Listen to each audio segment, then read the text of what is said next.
ప్రభు యేసుక్రీస్తు నామమున తెలియజేస్తున్నాము. ప్రియమైన దేవుని బిడ్డలారా, వాస్తవానికి మరి అందరికీ తెలిసిన విషయమే, దేవుడు మాట్లాడడం ద్వారా ఈ యొక్క ప్రాంతానికి రావడం జరిగింది.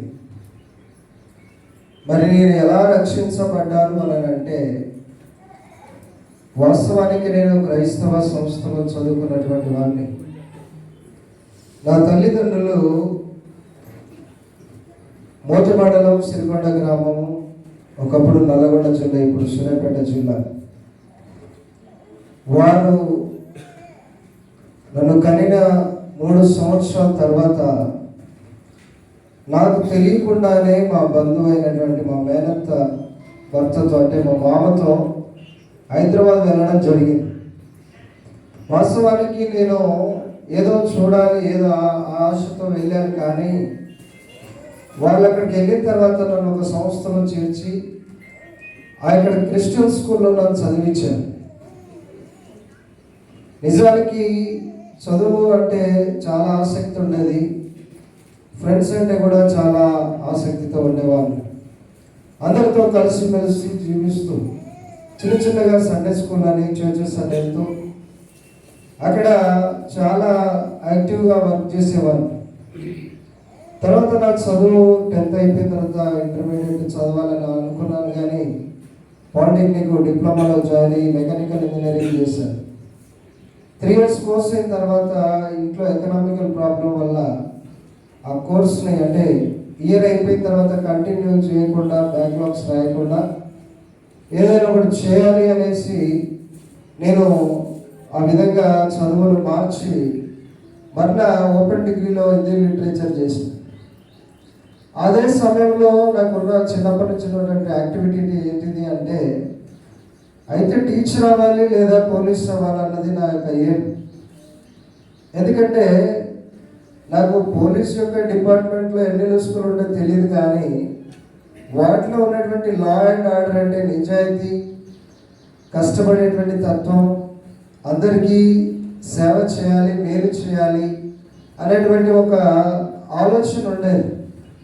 కాబట్టి అది చేయాలనేటువంటి ఒక ఉద్దేశంతో ఏం చేశానంటే, ఎక్కడ ప్రయత్నం చేసినా వాళ్ళు ఏమన్నారంటే 10+3 డిప్లొమాలో కానీ లేకపోతే 10+2 ఇంటర్మీడియట్ కానీ డిగ్రీ కంప్లీట్ అయితేనే మేము అవకాశం ఉంటుంది అనేసి అనడంతో ఇదే సూర్యాపేటలో ఇంటర్మీడియట్ చేసిన ఆఫ్టర్ 7 years 7 సంవత్సరాల తర్వాత ఇంటర్మీడియట్ చేసి ఫస్ట్ ఇయర్ ఖాళీగా ఉండాలని వెళ్ళాను. సెకండ్ ఇయర్ ఆ పరిస్థితులు, కుటుంబ పరిస్థితులు బాగలేక మా అమ్మకి క్యాన్సర్ 4th స్టేజ్లో ఉన్నప్పుడు తెలిసింది మాకు. తన సిచ్యువేషన్ బాగాలేదని, సరే ఎలా అయితే ఉంది తనని బ్రతికించుకోవాలని ఎన్నో ప్రయత్నాలు చేసి ఆ విధంగా వెళ్తూ హాస్పిటల్స్ తిరిగినాం. కొన్ని తెలిసిన వారి దగ్గరికి మాకు తెలియకుండానే వైద్యులని, భూత వైద్యులని రకరకాలుగా తిరిగింది. ఇప్పుడు గత 6 సంవత్సరాల నుంచి నేను ఇబ్రపట్నం, మైలవరం తిరుగుతున్నా, కానీ నాకు అసలు ఇబ్రపట్నం అంటేనే తెలియదు. ఇక్కడ సూర్యాపేట మోతి నుండి సూర్యాపేట వచ్చి, సూర్యాపేట నుండి విజయవాడ ఇబ్రపట్నంకి వెళ్ళి అక్కడ తాయిత్తులని లేకపోతే దానికి ఒక భూత వైద్యం అని చేయించుకొని వచ్చేది. అసలు ఏంది తగ్గట్లేదు, ఏమీ కావట్లేదు అనేసి తను అనుకునేది. కానీ ఒకే ఒక బుడబుడకు లైన్ చెప్పిండు, అమ్మా మీ కొడుకు మీ ఇంట్లో యేసుప్రభు నమ్ముకుండు, నువ్వు ఆయన నమ్ముకుంటే ఖచ్చితంగా నువ్వు బాగుపడతావు, నీకు చేసినటువంటి చిల్లకి సామాన్యమైనది కాదు, నువ్వు చనిపోవడమే ఖాయం తప్ప నువ్వు ఏమీ చేయలేవు అనేసి అని అన్నారు. కొంతకాలానికి మేము హాస్పిటల్ అని, నేను చదువుకున్న ఏరియాలో హైదరాబాద్ వెళ్ళి అక్కడ హాస్పిటల్లో చేయించుకుంటే వాళ్ళు అవుట్ ఆఫ్ స్టేజ్గా బ్రతకడం కష్టం అని చెప్పారు. ఆఖరి ప్రయత్నం అలా చేద్దామని సరే అనేసి చెప్పి, మీరు చర్చికి వెళ్తే బాగుంటుంది అనేసి వాళ్ళని చెప్పి నేను ఏం చేసినంటే ఇంటర్మీడియట్ ఎగ్జామ్స్ రాయడానికి వచ్చేసాను. ఇంటికి వచ్చి నేను ఇంటర్మీడియట్ ఎగ్జామ్స్ రాసిన టైంలో వాళ్ళు అబ్దుల్లాపూర్పేట హైదరాబాద్లో రామన్ ఫిల్మ్స్ దగ్గర వారం రోజులు వాళ్ళు అక్కడ ప్రార్థనలో కూర్చున్నారు. వాళ్ళు ప్రార్థనలో కూర్చున్నప్పుడు దేవుడు మాట్లాడుతుందని, పాపక్షమాపణ అవసరమని, వారికి సమాధాన పడమని దర్శనాలు వస్తే మార్కీ తల్లి గారు, రూపసంప్రదాయం గారు వాళ్ళని పంపించారు. నేను ఎగ్జామ్స్ రాసే టైంలో వాళ్ళు వచ్చి ఇంటికాడ మా యొక్క మరి మరిది బిడ్డ పెళ్ళి ఉంది, ఆ పెళ్ళికి మేము వెళ్ళాలనేసి వచ్చిన వాళ్ళు. సరే పెళ్లి చూసుకున్నారు, అయిపోయిందిలే అనుకుంటే వాళ్ళు వెళ్ళట్లేదు. ఇక ఏది మీరు సమాధాన పడతాను వచ్చి గొడవబడ్డలతో ప్రేమగా వాళ్ళని మేము తెలిసి తెలియక మాట్లాడామని సమాధాన పడుతూ చెప్తారు, మీరు ఇక్కడే ఉన్నారు అనేసి అంటే మేము ఏడెళ్తాం, మేము వెళ్ళలేములే అనేసి అన్నాం. నేను చూసి ఎగ్జామ్స్ అయిపోయిన తర్వాత 2 నెలల తర్వాత ఏమైందంటే, నన్ను చిన్నప్పుడు హైదరాబాద్ తీసుకెళ్ళి ఎక్కడైతే హాస్టల్లో క్రిస్టియన్ ఇన్స్టిట్యూట్లో చదువుకోవడానికి సహకరించి నన్ను పెంచి పెద్ద చేసిండో, ఆయనకి హెల్త్ బాగాలేక ఆయన చనిపోయాడు. ఆయన చావుకి వెళ్ళినప్పుడు ఈమె పరిస్థితి చాలా ఘోరంగా తయారైపోయింది. ఏం చేయాలి, ఎలా చేయాలి అని అర్థం కాక నాకు ఆలోచన వచ్చి, మీరు ఇంతకుముందు వెళ్ళారన్నారు కదా చర్చికి, అక్కడికి వెళ్తేనే దేవుడు మాట్లాడితేనే నీకు ఏదో ఒక పరిష్కారం దొరికితే తప్ప నువ్వు ఇలా ఉంటే కుదరదు అనేసి చెప్పిన. ఆమె వెళ్దాం అని అంటుంది, కానీ వెళ్ళడానికి సహకరించట్లేదు, ఇష్టపడట్లేదు. ఎందుకంటే ఏమైపోతానో, నా పరిస్థితి ఏందో అనేసి అనుకుంటుంది. సరే అనేసి చెప్పి ఆ నుంచి వచ్చినాక నేను ఆమె హెల్త్ ఇష్యూస్ అన్ని చూస్తూ ఉంటే ఆమె బ్రతకడం కష్టమని అనుకొని బలవంతం పెట్టి నేను మరలా మెట్టికాడికి అంటే అబ్దుల్లాపూర్ మెట్టి దగ్గరికి తీసుకెళ్ళి ఇది పరిస్థితి మరి ఇలా ఉందనేసి అక్కడికి చెప్పినప్పుడు మా అత్తయ్య గారు వచ్చి ప్రార్థన చేసి మరి వచ్చి ప్రార్థన కూర్చోమను, దేవుని చిత్తం అయితే బాగు చేస్తాడు అనేసి అంటే అక్కడి నుంచి మేము 15 రోజుల తర్వాత అబ్దుల్లాపూర్ మెట్టి చర్చి దగ్గరికి వెళ్ళాం. అక్కడికి వెళ్ళినప్పుడు నేను ఏమనుకున్నానంటే, ఫస్ట్ చూడగానే 2 గుడిసెలు కనపడుతున్నాయి. ఒకటి వాళ్ళు ఉండడానికి, ఒకటి ప్రార్థన పెట్టడానికి. నేనేమో ఒక అఫీషియల్గా ఒక 400 గజాలు ఉన్నటువంటి ఒక ఫైనెస్ట్ చర్చ్లో నేను పెరిగాను. ఇదేంటి ఇంత చిన్న గుడిసెలాగా ఉంది, ఇది చర్చ్ అని అంటున్నారు. సరే ప్రార్థించడానికి ఏదైతే ఉంది, కానీ ఇలాంటి చర్చ అనే మనసులో నాలో ఉన్నప్పుడు దేవుడు మొదటి రోజులోనే దర్శనం కూడా మొదలుపెట్టిందిగా నాకు అర్థం కాలేదు. 2 రోజులు అయింది, 3వ రోజు దేవుడు నాతో మాట్లాడడం స్టార్ట్ అయింది. అదే నాతో దేవుడు మాట్లాడడం ఏంది, 17 సంవత్సరాలు నేను బైబిల్ ఇంగ్లీషు, హిందీ, తెలుగులో మాకు వాక్యం చెప్పిన వారు ఉన్నారు, కానీ దేవుడు బైబిల్లో మాట్లాడతాడు అని చెప్పడమే కానీ ఏది స్వయంగా ఎలా మాట్లాడుతున్నాను నేను గ్రహించినప్పుడు, ప్రతిరోజు మీకు దర్శనాలు వచ్చినాయా లేకపోతే కళలు వచ్చినాయా అని మా అతిథిని అడిగేవాడు. దర్శనం అంటే ఏందో నాకు అప్పుడు అర్థం కాలేదు. కళ అని చెప్పినప్పుడు ఓహో అంటే కళ అంటే దర్శనాలా, అంటే దర్శనం అంటే ఎలా ఉంటుంది అనేది అప్పుడు అర్థం చేసుకున్నాను. వాస్తవానికి చాలామందికి కళకి దర్శనానికి భావం అర్థం కాదు. కళ అంటే మనం నిద్రపోయినప్పుడు, మనం గాఢ నిద్రలో ఉన్నప్పుడు వస్తుంది. దర్శనం అన్నది మనము మెలకుగానే ఉంటాం, కళ్ళు మూసుకొని ఏదో అప్పుడే నిద్రపోయినట్టు అనిపిస్తాం, కానీ ఏదో మన కంటికి కనబడుతుంది, ఎవరు వచ్చి మాట్లాడినట్టుగా ఉంటుంది. ఈ విషయాలు జరుగుతుంటే నాకు విచిత్రం అనిపించింది. నేను ఒకప్పుడు అన్ని సంవత్సరాలు ఆ యొక్క ప్రాంతం నుండి దేవుడు మాట్లాడకపోవడం కానీ, చర్చ అన్నా దేవుడు అన్నా ప్రతి అవసరం నిమిత్తం నేను ప్రార్థిస్తే తెల్లారి పట్టుకల దేవుడు కార్యం చేసేవాడు. అలాంటి దేవుడు ఆ రోజు ఎందుకు మాట్లాడలేదు, ఇప్పుడు ఎలా మాట్లాడుతున్నా నేను గ్రహించినప్పుడు కొన్ని విషయాలు నాకు అర్థమైంది. ఏంటంటే పాపం మనలో ఉన్నప్పుడు దేవుడు మాట్లాడని అర్థమైంది. చాలా మంది అనుకుంటారు పాపం అంటే విచార పాపమే కాదు, దేవునికి విరుద్ధంగా నడిచి చేసేటువంటి క్రియలు, నడవడిక, మన చూపులు, తలంపులు, ఆలోచనలతో నడిచినప్పుడు ఇవి దేవునికి మనకి అడ్డంగా ఉంటాయని నాకు అప్పుడు అర్థం చేసుకున్నాను. ప్రతిరోజు దేవుని సన్నిధిలో పాపంలో ఒప్పుకొని ప్రార్థిస్తున్నప్పుడు ఆ 3వ రోజు తర్వాత నుంచి దేవుడు మాట్లాడడం మొదలుపెట్టాడు.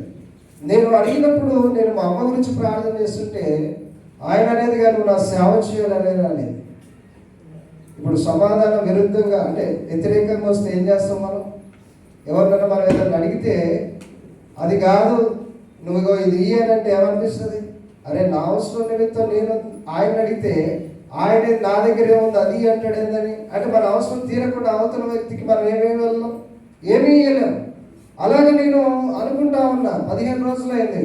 నేను అన్నా ఆమె ప్రార్థన చేస్తున్నప్పుడు ఆమె గురించి, సరే ప్రభువా సేవ చేస్తాం, నాకు ఇష్టమే, నువ్వు మాట్లాడుతున్నావు కాబట్టి నేను సేవ చేస్తా, ఆమె బ్రతికించు అని అడిగిన. వాస్తవానికి అక్కడ జరిగిన విషయం ఏంటంటే నాకంటే ఎక్కువగా మా అమ్మకే ఎక్కువ విశ్వాసం ఉండేది. మా నాన్న దాని విషయంలో ఆమెకు అన్ని విషయాల్లో సహకరించేది, కానీ ఆ యొక్క సేవ అంటేనే వెనకడిగేసేవాడు. నేను అన్ని వేలు పెట్టి లక్షలు పెట్టి ఆయన చదివించి ఆయన ఒక సేవకు పంపించాలా, ఆయన చక్కగా చదువుకున్నాడు, ఏదైనా ఉద్యోగం చేస్తున్నాడు, మమ్మల్ని ఏదో ఉద్ధరిస్తున్నాడని నేను అనుకుంటే సేవ సేవ అంటుండేది అనేసి ఆ రోజే మనసులో బాధ పెట్టుకున్నాను. అక్కడికి కూడా అతను సహకరిస్తలేదు. ఎందుకంటే ప్రార్థన విషయంలో ఆమెను బ్రతికించుకోవాలని అయితే సహకరిస్తుంది తప్ప సేవకు మాత్రం సహకరించట్లేదు. ఒకరోజు ఆ యొక్క మా నాన్నకి దర్శనం వచ్చింది. చూడండి, ఆ యొక్క సేవ విషయంలో ఆమె సహకరించకపోతే ఆమె బ్రతుకుదని వచ్చింది. ఎందుకంటే మొదటికి ఇచ్చిన అవకాశాన్ని వదిలిపెట్టుకుంటూ రెండోసారి నువ్వు వెళ్తేనే ఆమె బ్రతుకుందని దేవుడు స్పష్టంగా చెప్పింది. అప్పుడు ఎందుకంటే నేను చదువుకుంటున్నా, నా చేతిలో ఏం లేదు, ఆయన కిందనే అంటే ఆయన యొక్క అడుగుజాడల్లో ఉంటున్నా కాబట్టి వాళ్ళని ఎందుకు బాధ పెట్టడం అని మనసులో అయితే సేవ చేయాలనే ఉంది, కానీ ఏదైనా ఉంటే ఆయన మాట తీసుకోకుండా వెళ్తే బాగోదు. ఎందుకంటే ఆమె పరిస్థితి బాగాలేదు, రేపు ఆమె అయిపోతే ఈయన పరిస్థితి ఏదని ఆలోచించుకుంటూ వచ్చాను. ఈ విధంగా జరుగుతున్నప్పుడు నెల రోజుల తర్వాత దేవుడు స్పష్టంగా నాతోనే చెప్పాడు, సేవకి వెళితేనే బ్రతుకుద్ది, లేకపోతే ఆమె చనిపోయిందని స్పష్టంగా దేవుడు నాతో మాట్లాడినప్పుడు ఆ రోజు ఆ దర్శనాన్ని చెప్పాను. నాన్న మరి ఇది పరిస్థితి ఇట్లా వచ్చింది దర్శనం అంటే, లేదయ్యా మరి మీ నాన్న సహకరిస్తే బ్రతుకుద్ది అని అన్నప్పుడు మా అమ్మ ఒక మాట దర్శనం చెప్పింది. ఆయన మా నాన్న గురించి చెప్పింది, నాయా నీ యొక్క మొంతాడు గట్టిగా కట్టుకోవాలొచ్చు, అంటే నువ్వు నడుము బిగించుకుంటేనే తప్ప ఏమో బ్రతకదని చెప్పినప్పుడు ఆయన ఏమంటాడంటే ఎంతసేపు బ్రతికితే నేను చేస్తాను. అయితే ఈ రెండు విషయాల్లో మేము సతమతం అవుతున్నప్పుడు ఆమె బ్రతకదని దేవుడు ఎప్పుడైతే స్పష్టంగా చెప్పిండో ఆమె వెంటనే తీసుకొని ఆ యొక్క తెల్లారే మేము మా ఊరు వెళ్ళిపోయాం. వెళ్ళిపోయిన 2-3 రోజులకే ఆమె చనిపోయింది. చనిపోయిన రోజున నేను ఏం చేశానంటే, ఆ రాత్రి అందరూ అంటే రాత్రి 1:15 చనిపోయింది. ఆ తెల్లారుజామున అందరు వచ్చారు, అందరు వచ్చి చూస్తూ ఉన్నారు, ఏడుస్తూ ఉన్నారు. నేను మాత్రం అంటే స్పర్శ లేని వ్యక్తి ఎలా అయితే ఉంటాడో అలా ఉండి ఆలోచిస్తూ ఉన్నా, ఏంది పరిస్థితి ఏంది ఇప్పుడు అని. ఆమె చనిపోయిందన్న విషయం బాధ నాకైతే లేదు, ఎందుకంటే గడిచిన నెల రోజులు కొన్నిసార్లు అయితే నేను ఒక్కని ఏకాంతంగా వెళ్ళి ప్రార్థన చేసేది. చాలాసార్లు మా వాళ్ళు అంటే చుట్టుపక్కల తెలిసిన వాళ్ళు ఏంది ఒక్కడే పోయి అక్కడ అడవిలో తిరుగుతుండు, అడవిలో ప్రార్థన చేస్తుండేదని అని నా ఎదురుగా కూడా మాట్లాడిన వాళ్ళు ఉన్నారు. ఆమె చనిపోయిన రోజు నేను అంతకు ఏమీ నడవలేదు, కానీ దేవుడు మాట్లాడినటువంటి మాటకి ఏం చేసిందంటే, ప్రభా నువ్వు నాతో మాట్లాడావు కనుక ఇలాగా అంటే మా అమ్మ వాళ్ళే మా తల్లి వాళ్ళే ఎంతమంది అయితే ఉన్నారో తెలియకుండానే చనిపోతా ఉన్నారు. పాపంలో చనిపోవడం వల్ల వారికి నరకమే కానీ మోక్షం లేదు కనుక నీ చిత్తం చొప్పున నడవాలి కనుక నీ మాట ప్రకారం నేను తీర్మానం చేసుకుంటున్నా, నేను నీ సేవ చేస్తా అని ఆ రోజు తీర్మానం చేసుకున్నాను. తీర్మానం చేసుకునే సమయంలో ఏమన్నానంటే, ఒకవేళ పరిస్థితులు బాగలేనప్పుడు నేనే ఒకవేళ వెనకడుగు వేస్తానేమో, కాబట్టి ముళ్ళు పెట్టైనా సరే సేవకు తీసుకురామని ప్రార్థన చేసినాను. అలాగా సంవత్సరం అయిపోయింది. ఈ సంవత్సరానికి మేము మ్యారేజ్ చేసుకున్నాం. ఆ యొక్క సెకండ్ ఇయర్లోనే నేను టీచింగ్ కాలేజ్ మానేసి టీచింగ్లోకి వెళ్ళిపోయాను. ఎందుకంటే డిప్లొమా నేను చేశాను కాబట్టి నాకు మ్యాథ్స్ అండ్ ఇంగ్లీష్ మీద మంచి గ్రిప్ ఉందనేసి వాళ్ళు తీసుకున్నారు. పరిస్థితులు కుటుంబంగా ఎకనామికల్గా నాకు ఇబ్బందులు ఉన్నాయి అనేసి నేను వాస్తవానికి ఖాళీ ఉన్న సమయంలో చేయని పనులు ఏమీ లేదు. కాబట్టి ఏ విధంగా అయినా సరే నా ఎడ్యుకేషన్ పరంగా ఒక అఫీషియల్గా ఏదైనా ప్రొఫెషనల్ చేయాలని టీచింగ్ ఫీల్డ్ ఎంచుకొని నా యొక్క ఏం ప్రకారం వెళ్ళాలని అనుకొని వెళ్ళిపోయాను. అక్కడే మా యొక్క పరిచయం అయ్యి వారి పెద్దలు మా పెద్దలు మా అమ్మగారు వాళ్ళ కుటుంబాలు మాట్లాడి మేము వివాహం చేసుకున్నాం. చేసుకునే ముందు నేను ఏం చేశానంటే దేవుడిని అడిగాను, మరి చేసుకోవాలా వద్దా? ఎందుకంటే అందరు ఇష్టపడి చేసుకుంటారు, బాగానే ఉంటుంది. రేపు నేను సేవకి వెళ్తే సహకరించేది ఎవరు? మీరు అనుకుంటారు ఇవాళ ఇష్టపడి చేసుకోవాలి, రేపు కష్టాలు పడి విడాకులు అయ్యి ఎవరింట్లో వాళ్ళు ఉండే వాళ్ళు చాలా మంది ఉన్నారు. కాబట్టి సేవకు సహకరించదా అని ముందుగానే దేవుడిని అడిగాను. దేవుడు అన్నాడు నువ్వు చేసుకో అన్నప్పుడు ఆ యొక్క పెళ్లి చేసుకోవడం జరిగింది. అలాగా సంవత్సరం తర్వాత మాకు పెద్ద పాప పుట్టినాక దేవుడు మళ్ళా మాట్లాడడం మొదలుపెట్టాడు. నువ్వు సేవకి వెళ్ళు, నేను నీకు తోడుగా ఉంటానని మాట్లాడుతూ ఉంటే మాకు ఏమో ఇంట్లో దేవుని నమ్మి దేవుని విషయంలో నమ్మకంగా అంటే ప్రతి విషయాన్ని అడిగి తెలుసుకునేటువంటి అనుభవం నాకుంది. నా భార్యకి లేదు కాబట్టి దేవుడు ఆమెతో మాట్లాడితే బాగుంటుందని నేను పెండుకు పెడుతూ వచ్చాను. దేవుడు అన్నాడు నువ్వు వెళ్ళకపోతే నీ పెద్ద కుమార్తె చనిపోతుంది, అంటే చిన్న అప్పుడు లేదు పెద్ద చనిపోతుందని దేవుడు నాకును అలాగే మా మేనత్త కొడుకు నాతో పాటు పెరిగిన వ్యక్తితో దేవుడు చెప్తా ఉంటే నేను వాటిని పట్టించుకోను. తర్వాత కొన్ని రోజులకి మేము మైలవరం మరి నాన్నగారు పెద్ద కుమారుడికి ఆ ఎంబీబీఎస్ సీట్ వచ్చిందని విందు చేసినందుకు వచ్చాను. వచ్చినప్పుడు ఆ సమయంలో ఇక్కడే ఉన్నారు మన యొక్క సహోదరుడు యోగేశ్వర గారు కూడా, అయ్యా నీ గురించి నేను ఎప్పుడూ ప్రార్థన చేయలేదు, దేవుడు నాకు చెప్తా ఉన్నాడు నువ్వు సేవకి వెళ్ళాలంట ఆయన చెప్పయ్యా నాకు చెప్తా ఉంటే నేను ఇంటికి వెళ్ళి ప్రార్థన చేశాను. ప్రభా మరి నా పరిస్థితి బాగాలేదని నీకు తెలుసు, మరి నువ్వే ఏ విధంగా నడిపించు అని నేను ప్రార్థన చేసినప్పుడు ఆ యొక్క సంవత్సరంలో దేవుడు ఎంత చెప్తున్నా విన్నప్పుడు దేవుడు ఏం చేశాడంటే నాకు నడుము నొప్పి పెట్టాడు. నడుము నొప్పి కోసం సంవత్సరం టాబ్లెట్లు వాడినా.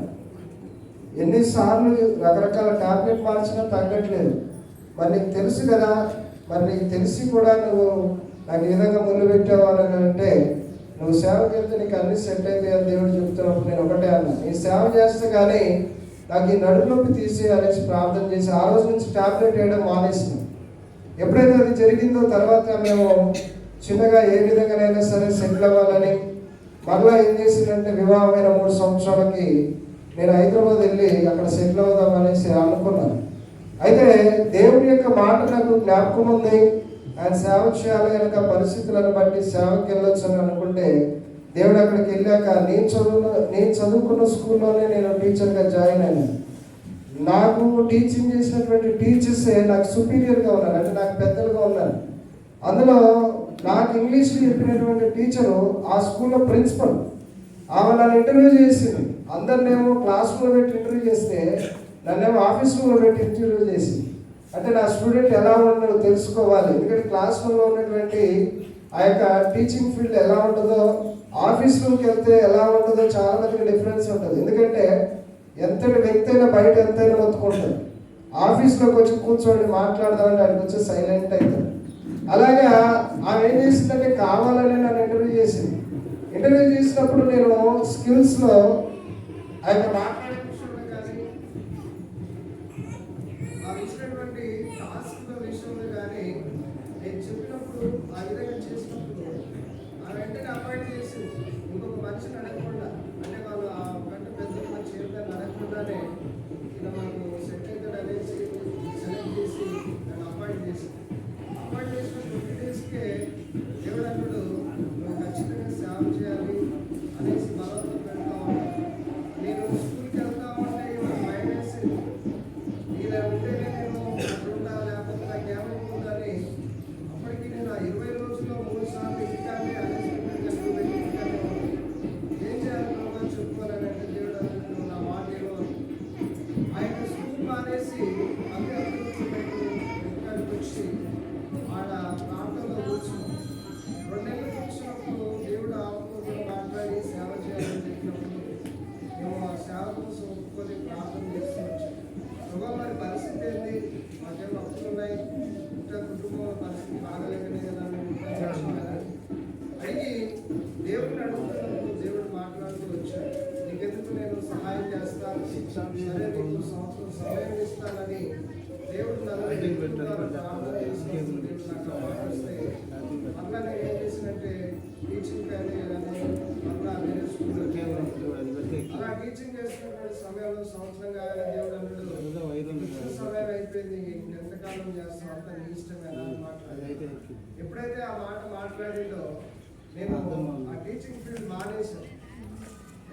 అరౌండ్గా లాక్డౌన్ బిఫోరే నేను ఎప్పుడైతే టీచింగ్ మానేసానో అప్పుడు మనకి ఆంధ్ర తెలంగాణ మొత్తం కూడా లాక్డౌన్ వేసింది.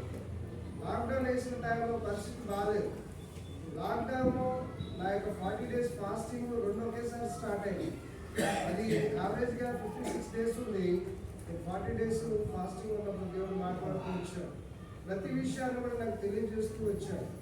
అయితే ఆ సమయంలో నాకున్నట్టు ఏమైందంటే, ఒకప్పుడు నేను పోలీసు అవ్వాలనేది ఎంతైతే పట్టుదల ఉండేదో, ఒక ఆత్మ రక్షించబడాలి, ఒక వ్యక్తి రక్షించబడాలి, రోగంతో వ్యాధులతో ఎందుకు వాళ్ళు ఆ విధంగా సతమతం అవ్వాలి. దేవుడు తెలుసుకుంటే ఏ కార్యమైనా చేయగలడు, ఆయన మహిమ కొరకైనా చేయగలడు, ఆయన వాడుకోవడం కోసం అయినా చేయగలడు అని నేను ఆ విధంగా ఒక పట్టుదలతో ప్రతి విషయాన్ని దేవుడిని అడుగుతూ వచ్చేవాడిని. ఇలా అడుగుతూ వచ్చినప్పుడు దేవుడు నాతో మాట్లాడుతూ ఒకే ఒక మాట అన్నాడు, నువ్వు సూర్యాపేట వెళ్ళమని చెప్పినప్పుడు మేమేం చేసామంటే 1కి 10 సార్లు ఇది సూర్యాపేట లేకపోతే కాదా, ఈ సూర్యాపేట జిల్లాలో ఎన్ని మెయిన్ మనకు తెలిసిన గ్రామాలు ఉన్నాయో ఆ ఊరి పేర్లన్నీ చెప్పిండు దేవుడు. మరి అసలు ఎక్కడికి వెళ్ళాలి, ఇన్ని ఊరి పేర్లు చెప్తున్నావు కదా, మరి నువ్వు నిజంగా నేను సేవ చేసే ఊరే అయితే నాకు స్పష్టంగా చెప్పంటే, మేము ఉపవాసం ఉండి ప్రార్థన చేసినప్పుడు 1కి 10 సార్లు చెప్పిండు దేవుడు. ఎన్నిసార్లు చెప్పిండు? 1కి 10 సార్లు చెప్పిండు. మనం ఒక మాట ఇప్పుడు చెప్పి రేపు మర్చిపోతాం, మేము ఎప్పుడు అన్నమాట. కానీ దేవుడు మాత్రం స్పష్టంగా మాట్లాడాడు. అయితే సూర్యాపేట వచ్చిన తర్వాత ఈ యొక్క ప్రాంతాన్ని కూడా నాకు చెప్పమని అడిగాను నేను దేవుడు. ఈ ప్రాంతాన్ని కూడా చెప్పమని సంవత్సరం తర్వాత అడిగితే దేవుడు అన్నాడు, ఇదే ఖమ్మం రోడ్డు ఇది బైపాస్, ఖమ్మం బైపాస్కి మీరు ఆ యొక్క మూల మీద ఉన్నటువంటి గ్రామానికి వెళ్ళమంటే దేవుడిని అడిగి ఈ యొక్క ప్రాంతానికి నేను వచ్చాను. వచ్చిన కొత్తలోనే దేవుడు అన్నాడు, నీకు అనేక మంది జనులు ఇక్కడ ఉన్నారు, నువ్వు ఇక్కడి నుంచి కదలొద్దని చెప్పాడు. ఎప్పుడైతే ఆ మాట చెప్పిండో ప్రతి విషయంలో కూడా నేను దేవుణ్ణి అడుగుతూ వచ్చాను. కానీ నేను ఎవరిని కూడా మాది ఇది పరిస్థితి, మాకు ఈ విధంగా ఉంది, సహాయం చేయండి, సహకరించండి అని మేము ఎవరిని కూడా అడగలేదు. దేవునితోనే మేము ప్రతి విషయాన్ని అడుగుతూ, పిల్లల విషయంలో కూడా చదువు విషయంలో కూడా దేవుడిని అడిగితే గవర్నమెంట్ స్కూల్కే పంపించాలి. మేము గవర్నమెంట్ స్కూల్కే పంపిస్తామని చాలామంది అడిగారు, మీరు టీచరే కదా గవర్నమెంట్ స్కూల్ పంపిస్తుందండి, ప్రైవేట్ స్కూల్ అయితే చక్కగా చదువు చెప్తారు కదా అని అంటే నేను ఒకే మాట చెప్పాను, ఈ సూర్యాపేటలో మెయిన్ ఎన్ని కార్పొరేట్ స్కూల్ ఉన్నాయో అన్ని కార్పొరేట్ స్కూల్లో నాకు బిఫోర్ 5 years బ్యాక్ నాకు అన్నీ తెలుసు. వాళ్ళు వర్క్ లోడ్ పెడతారు తప్ప సబ్జెక్ట్ నేర్పరు. నేను అవన్నీ చూశాను. అందుకనే వాళ్ళకి అనుగుణంగా నేను చేసినటువంటి స్కూల్లో వాళ్ళకి ఫ్రీగా ఎడ్యుకేషన్ అర్థం అవ్వాలి అని ఇంటర్మీడియట్లో చెప్పేటువంటి ఇంగ్లీష్ని గురుకులకు ప్రాక్టీస్ చేసేటువంటి పిల్లలకి షార్ట్ కట్లో చెప్పాను. అందులో ఉన్న ఒక టీచర్ యొక్క స్టూడెంట్ నాకు స్టూడెంట్గా ఉండే, అంటే టీచర్ వాళ్ళ పాప నాకు స్టూడెంట్ అన్నమాట. వాళ్ళ అమ్మ టెట్ ఎగ్జామ్ రాస్తే ఆమె ఇంగ్లీష్ గ్రామర్ చెప్తూ ఉంది. వాళ్ళ మమ్మీ అడిగింది, అది కాదు నేను రాసిందే కరెక్ట్ అంటే, లేదు మా సార్ ఇట్నే చెప్పిండు అని చెప్పింది. ఆ మేడంకి అర్థం కాలేదు.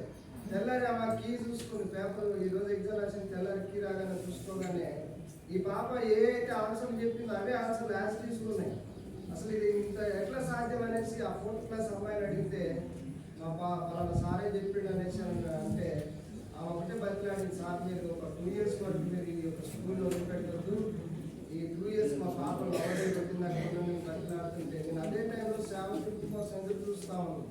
ఇలాంటి అవగాహన నాకు ఉన్నాయి కాబట్టి నేనేం చేశానంటే ఏదన్నా సరే దేవుడే చూసుకుంటాడని వాళ్ళిద్దరిని కూడా గవర్నమెంట్ స్కూల్కి పంపడం జరిగింది. ప్రతి విషయానికి కూడా దేవుణ్ణి అడుగుతూ దేవుని దగ్గరనే నేను గోసాడుతూ అవసరమైతే మేము తినకపోయినా ఎవరితో చెప్పకుండా ఏకాంత ప్రార్థనకి వెళ్ళేవాళ్ళు. ఈ ప్రాంతంలో ఉన్న వాళ్ళకి తెలుసు. కొత్తగా వచ్చిన సమయంలో చాలా మంది ఏమనుకున్నారంటే వీళ్ళు ఎవరో టైంపాస్ చేసేవాళ్ళని వచ్చేవారేమో అనుకున్నాం. కొంతమంది అయితే కాలక్షేపానికి ఏదో ఈ ప్రాంతమే దొరికింది అన్నట్టుగా చూసి చాలా. అట్లా కొంతకాలం గడిచిన తర్వాత అందరికీ ఆ యొక్క ఇక్కడ తిరిగే వారికి ఏమర్థమైందంటే గొడ్లు మేకలు కాసే వాళ్ళకి బర్రెలు కాసే వాళ్ళకి వాళ్ళు పాస్టర్ ప్రార్థన చేసుకోవడానికి వచ్చింది, వాళ్ళతో మాకెళ్తులే అని అనడం మొదలుపెట్టారు. తర్వాత కొంతమంది పరిచయం అయ్యారు, ఇది పరిస్థితి అని చెప్పినప్పుడు వాళ్ళు అర్థం చేసుకున్నారు. అయితే 2 సంవత్సరాల తర్వాత నాకు ఒకే ఒక ఆశ కలిగింది, ఈ ప్రాంతంలో సత్యం గురించినటువంటి సువార్త ప్రకటింపబడాలని. మాకు కూడా చాలా ఆశ ఉండేది. ఇక్కడనే ఉన్నాడు లాస్ట్లో సేవ చేసి ఎస్ఐ యోహానయ్య గారు ఒకసారి అడిగారు, పౌలు మరి మీ ఊరు ఎప్పుడు చూపిస్తామంటే, దేవుని చిత్తం అయితే మీ పెద్దల ప్రార్థన వల్ల ఏదో ఒక రోజు దేవుడు ఖచ్చితంగా ఈ ప్రాంతంలో ఒక సువార్త జరుగుతుంది, అప్పుడు మేము అందరినీ పిలవాలని ఆశపడతా ఉన్నాను. నేను అనుకున్నప్పుడు ఆ టైంలో నుంచి నేను ప్రార్థించడం మొదలుపెట్టాను. సరిగ్గా గత సంవత్సరం క్రితం దేవుడు మాతో మాట్లాడుతూ నువ్వు ఈ యొక్క సువార్త సభలు పెట్టాలని చాలా స్పష్టంగా మా ఇద్దరితో మాట్లాడినప్పుడు, ప్రభా ఇది ఖర్చుతో కూడింది, చిన్న చిన్న ప్రార్థనలు అయితే 10,000 20,000 అయితే అయిపోతుంది, వాళ్ళ 30,000 అయితే ఆటంతో పెట్టినా కూడా మరి మేము ఎలా పెట్టగలం, మేము ఎలా చేయగలం అని అంటే చాలా కఠిన పరిస్థితులకు వచ్చాం. ఎలాంటి పరిస్థితులకు వచ్చామంటే దేవుడు ఏది చెప్తే అది చేయడానికి సిద్ధపడి ఆఖరికి నాకు బ్యాంక్ క్రెడిట్ కార్డులో ఉన్నటువంటి క్రెడిట్ అమౌంట్ కూడా నేను యూజ్ చేసి ₹1,00,000 దాకా నేను యూజ్ చేసినప్పుడు, అంటే సంవత్సరం క్రితం దాన్ని మేనేజ్ చేసినా కానీ ఇదే సంవత్సరానికి వచ్చేసరికి చాలా ఇబ్బంది పడ్డాను. చాలా మందిని నేను అడిగితే కూడా ఎవరు కూడా సహకరించలేదు, లేవని చెప్పారు. పరిస్థితి ఏందో అర్థం కావట్లేదు.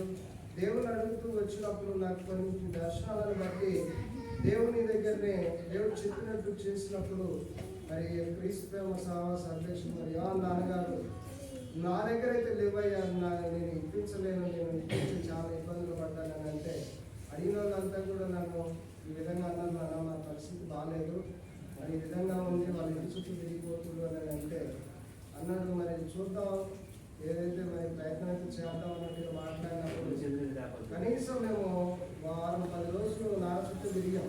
ఎందుకంటే దేవుడు చెప్పిన మాటకి చేయాలనే ఉద్దేశంతో నేను ఎప్పుడైతే ఆ మాట కోసం మాట ప్రకారం చేయాలని నేను ముందుకు సాగానో, దేవుని యొక్క కృపను బట్టి నాన్నగారి ద్వారా ఒక దగ్గర ఇప్పిస్తారు, కట్టేసుకున్నాం. వాస్తవానికి ఇది ఎందుకు చెప్పాల్సి వచ్చిందంటే ఇది చాలా క్రిటికల్ విషయం. వాస్తవానికి సేవల నుండి అప్పు చేయడం చాలా పరిస్థితి బాగాలేని పరిస్థితి, చాలా కఠినమైన. తినక ఉన్న సమయంలో ఇలా అప్పు చేసి చేయడం ఏంటి అనేసి అనుకున్నప్పుడు ఆ పరిస్థితులు మామూలుగా ఉండవు. కనుక ఏదేమైనప్పటికీ దేవుడు సహకరించింది. ఆ సమయంలో ఒక కొన్ని అక్కల సహాయం చేసిండు. వాటిని వాళ్ళు మాట ఇచ్చి మేము ఇస్తామని అనేసి ఒకసారి బ్యాంక్ ఆయనతో కూడా మాట్లాడించాను.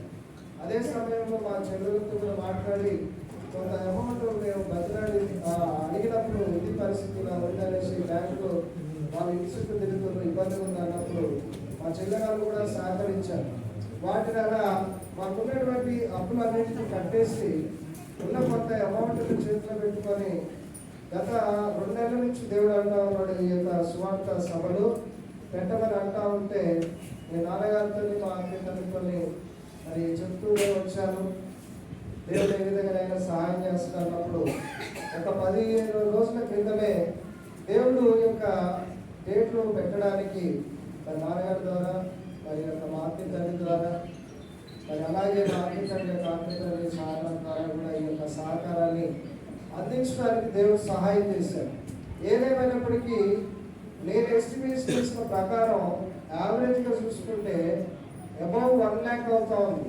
1,00,000 పైగా అవుతుంది తప్ప తక్కువ కావట్లేదు. ఎందుకంటే వసూలు చూసుకోవాలి, ఖర్చులు చూసుకోవాలి, అన్నీ చూసుకోవాలి. కాబట్టి ప్రభావం ఏంటి పరిస్థితి, మరి ఎలా చేయాలి, ఎట్లా చేయాలి అనేసి దేవుడిని అడుగుతున్నప్పుడు దేవుడు నాతో మాట్లాడుతూ వచ్చాడు. దేవుడు నీకు సహాయం చేస్తా, సహకరిస్తా అని కొన్ని విషయాలు నాతో మాట్లాడుతున్నప్పుడు ఇది పరిస్థితి అని నాకు తెలిసినటువంటి ఒకప్పుడు ప్రార్థన ద్వారా నేను పొందినటువంటి వ్యక్తుల్ని కొంతమంది కలిసి అమ్మా ఇది పరిస్థితి, దేవుడి విధంగా మాట్లాడుతూ ఉన్నాడు, మరి ఈ విధంగా సువార్త సభలు పెట్టమని అంటా ఉన్నాడు, డేట్లు మరి ఫిక్స్ అయినప్పుడు మీకు కూడా చెప్తామా అన్నప్పుడు దేవుడికి మరి నేను ఎంతో కృతజ్ఞతలు తెలియజేస్తా ఉన్నాను. ఆ మాట ప్రకారం చెప్పినప్పుడు ఏ విధంగా అయితే సహకరిస్తాను అనడం, నా చుట్టూ ఉన్నటువంటి వారు అనేక విషయాల్లో మరి ఆదరిస్తూ సహకరిస్తూ ఈ యొక్క ఎస్సీ కాలంలో ఉన్నటువంటి వాళ్ళందరూ కూడా అయ్యగారు మేము చేసే ప్రయత్నం అంటే మేము చేసే సహాయం మేము చేస్తామని చాలామంది సహకరించారు. వాస్తవానికి కుడి చేయించి ఎడం చేయికి తెలియకూడదు అంటారు కనుక ఇప్పుడు పేర్లన్నీ చెప్పడం సరికాదు. ఎందుకంటే వాళ్ళు దేవుని యొక్క దీవెనలు పొందాలంటే దేవునికి వాళ్ళకి తెలియాలి కనుక మరి యొక్క విషయాన్ని నేను జ్ఞాపకం చేస్తూ వారికి మరి యొక్క నాన్నగారికి నా తోటి సేవకులు కొంతమంది నాకు కూడా సహకరించారు. స్టార్టింగ్ నుంచి ఇప్పటి వరకు కూడా సహకరించిన వాళ్ళందరికీ కూడా నేను ఎంతో కృతజ్ఞతలు తెలియజేస్తా ఉన్నాను. ప్రియమైన దేవుని బిడ్డలారా, వాస్తవానికి ఏంటంటే ఈ యొక్క మీటింగు నేను వేసింది కాదు, మనమందరం కూడా కలిసి వేసింది. ఎందుకంటే నా ఒక్కరి వల్ల అయితే కాదు, ఇది దేవుని యొక్క హస్తం ఉంది, దేవుని యొక్క సహకారం ఉంది. ఆత్మీయ పెద్దలు, ఆత్మీయ పితరులు, అలాగే తోటి సేవకులు, సంఘస్థులు, ఈ యొక్క గ్రామ ప్రజల యొక్క సహకారం ఉంది కనుక అందరికీ కూడా దేవుని యేసుప్రభు యొక్క నామం వందనాలు తెలియజేస్తా ఉన్నాను. దేవుడు మాట్లాడడం ద్వారా చాలా మేలు జరుగుతుంది. ఆ యొక్క ఇంకా చెప్పాల్సిన సాక్ష్యాలు చాలా ఉన్నాయి. ఎందుకంటే ఎక్కువ మూమెంట్లో కూడా దేవుడు అడిగినప్పుడు, దేవుడు ఆ మాట చెప్పినప్పుడు ఆ మాట ప్రకారం చేస్తే కార్యాలు జరిగాయి. కాబట్టి మీ జీవితంలో కూడా దేవుడు కార్యాలు చేస్తాడు, మీతో కూడా దేవుడు మాట్లాడతాడు. కాబట్టి మీరు కూడా దేవుడిని అడగండి. తెలియకపోతే మమ్మల్ని అడిగినా కూడా ఎలా మాట్లాడుతుందో మేము కూడా తెలియజేస్తాం.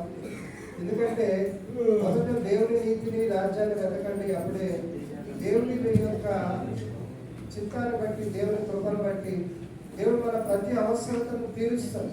మనం అనుకుంటాం నేను ఎలా ఉంటే దేవుడు అడగానే తీర్చిండు లే అనుకుంటాం. ఈ లోకంలో ఉన్నటువంటి అవసరాలు అక్కర్లు మాత్రమే తీరుతాయి తప్ప దేవుని రాజ్యం మాత్రం దొరకదు. కనుక మారు మనసు తగిన ఫలాలు ఫలించాలని దేవుడు కోరుకుంటా ఉన్నాడు. ప్రతి ఒక్కరు కూడా రక్షించబడాలని దేవుడు ప్రేమించి ఉద్యోగం చేసుకున్నటువంటి నన్ను ఈ యొక్క ప్రాంతానికి నడిపించాడు. ఒకసారి ఆలోచించండి, నిజంగా దేవుడు మాట్లాడుతాడా అని. దేవుడు ప్రతి ఒక్కరితో కూడా మాట్లాడుతాడు, ప్రతి ఒక్కరిని కూడా దర్శిస్తాడు. కాబట్టి ఈ విషయాన్ని గమనించండి. దేవుడు ఆనాడు నా పట్ల చేసిన మేలును బట్టి దేవుని కొరకు మా యొక్క ఉద్యోగాలను, మా యొక్క ఈ కుటుంబాన్ని, గ్రామాన్ని విడిచిపెట్టి ఈ ప్రాంతానికి వచ్చాము. మరి దేవుడు ప్రతి ఒక్కరు కూడా రక్షించాలని, వారి కుటుంబాలను దీవించాలని ఆశ కలిగి ఉంది కనుక దేవుడు ఇచ్చినటువంటి సమయాన్ని బట్టి, ఆత్మీయ పెద్దలను బట్టి, మానవులను బట్టి ఒక